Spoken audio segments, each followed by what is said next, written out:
ক্লেশে ধৈর্যশীল হও, প্রার্থনায় নিবিষ্ট থাকো। কিন্তু তুমি যখন প্রার্থনা করো তখন তোমার অন্তরাগারে প্রবেশ করিও, আর দ্বার রুদ্ধ করিয়া তোমার পিতা যিনি গোপনে বর্তমান তাহার নিকটে প্রার্থনা করিও। তাহাতে তোমার পিতা যিনি গোপনে দেখেন তিনি তোমাকে ফল দিবেন। ইহারা সকলে স্ত্রীলোকদের এবং যিশুর মাতা মরিয়মের ও তাহার ভ্রাতাদের সঙ্গে একচিত্তে প্রার্থনায় নিবিষ্ট রহিলেন। সদাপ্রভু দুষ্টদের হইতে দূরে থাকেন, কিন্তু তিনি ধার্মিকদের প্রার্থনা শুনেন। আর প্রার্থনাকালে তোমরা অনর্থক পুনরুক্তি করিও না, যেমন জাতিগণ করিয়া থাকে, কেননা তাহারা মনে করে বাক্য বাহুল্যে তাহাদের প্রার্থনার উত্তর পাইবে। এক সময় তিনি কোন স্থানে প্রার্থনা করিতেছিলেন। যখন শেষ করিলেন, তাহার শিষ্যদের মধ্যে একজন তাহাকে কহিলেন, প্রভু, আমাদিগকে প্রার্থনা করিতে শিক্ষা দিও, যেমন যোহনও আপন শিষ্যদিগকে শিক্ষা দিয়াছিলেন। কিন্তু মধ্যরাত্রে পৌল ও শীল প্রার্থনা করিতে করিতে ঈশ্বরের উদ্দেশ্যে স্তোত্রগান করিতেছিলেন, এবং বন্দীগণ তাহাদের গান কান পাতিয়া শুনিতেছিল। আর তোমরা আমাকে আহ্বান করিবে এবং গিয়া আমার কাছে প্রার্থনা করিবে, আর আমি তোমাদের কথায় কর্ণপাত করিব।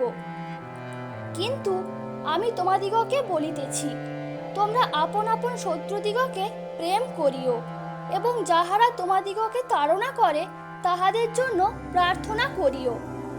তোমরা যে আমাকে মনোনীত করিয়াছ এমন নয়, কিন্তু আমি তোমাদিগকে মনোনীত করিয়াছি, আর আমি তোমাদিগকে নিযুক্ত করিয়াছি, যেন তোমরা গিয়া ফলবান হও এবং তোমাদের ফল যেন থাকে, যেন তোমরা আমার নামে পিতার নিকটে যাহা কিছু যাচ্চা করিবে তাহা তিনি তোমাদিগকে দেন।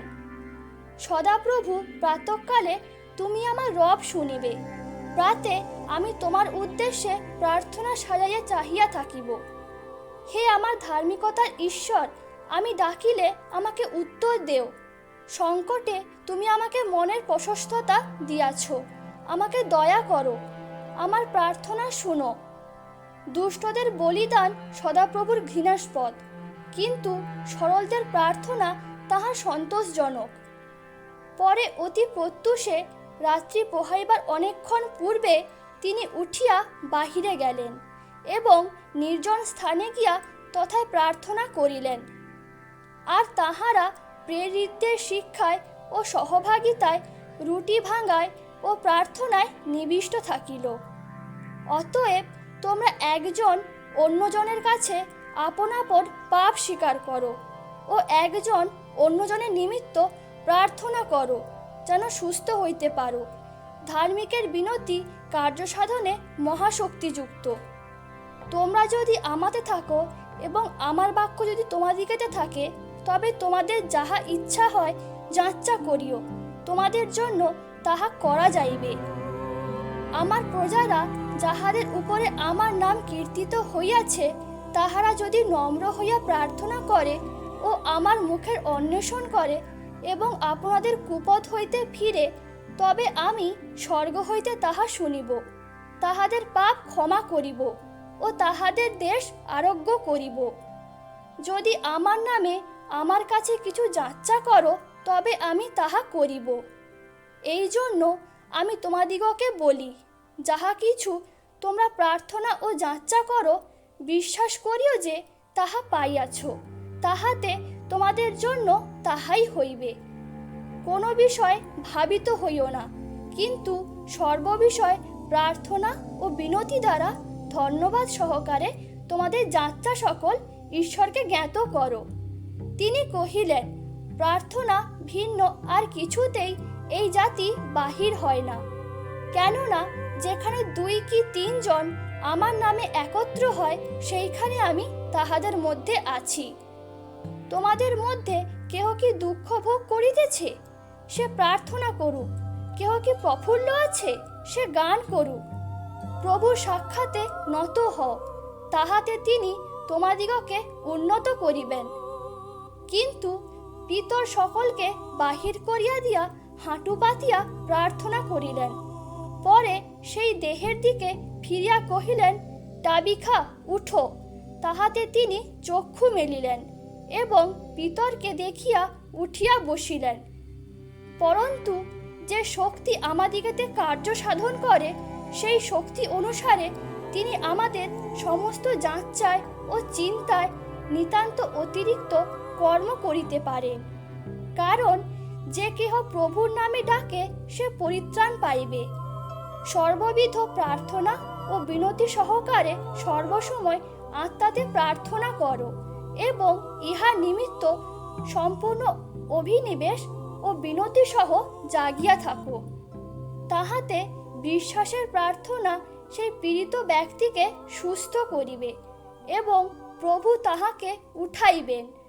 আর সে যদি পাপ করিয়া থাকে তবে তাহার মোচন হইবে। যদি তোমাদের কাহারও জ্ঞানের অভাব হয় তবে সে ঈশ্বরের কাছে যাচ্চা করুক। তিনি সকলকে অকাতরে দিয়া থাকেন, তিরস্কার করেন না, তাহাকে দত্ত হইবে। কেননা ধার্মিকগণের প্রতি প্রভুর চক্ষু আছে, তাহাদের বিনতির প্রতি তাহার কর্ণ আছে, কিন্তু প্রভুর মুখ দুরাচারদের প্রতিকূল।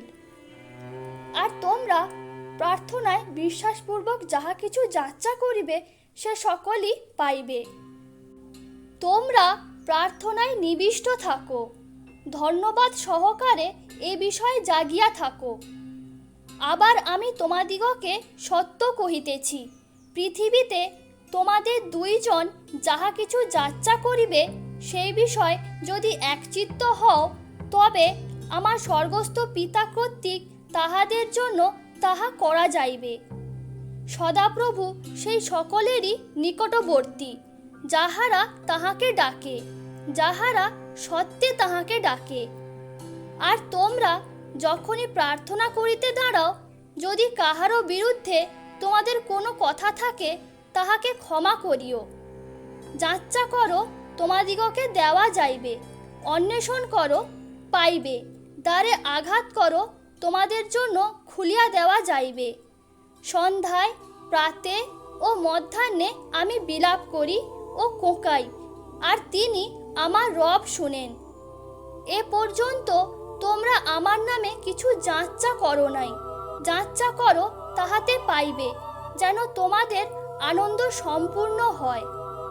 কেননা যে কেহ যাচ্চা করে সে গ্রহণ করে, এবং যে অন্বেষণ করে সে পায়, আর যে দ্বারে আঘাত করে তাহার জন্য খুলিয়া দেওয়া যাইবে। আর সেই রূপে আত্মাও আমাদের দুর্বলতায় সাহায্য করেন। কেননা উচিত মতে কি প্রার্থনা করিতে হয় তাহা আমরা জানি না, কিন্তু আত্মা আপনি অবক্তব্য আত্মস্বর দ্বারা আমাদের পক্ষে অনুরোধ করেন।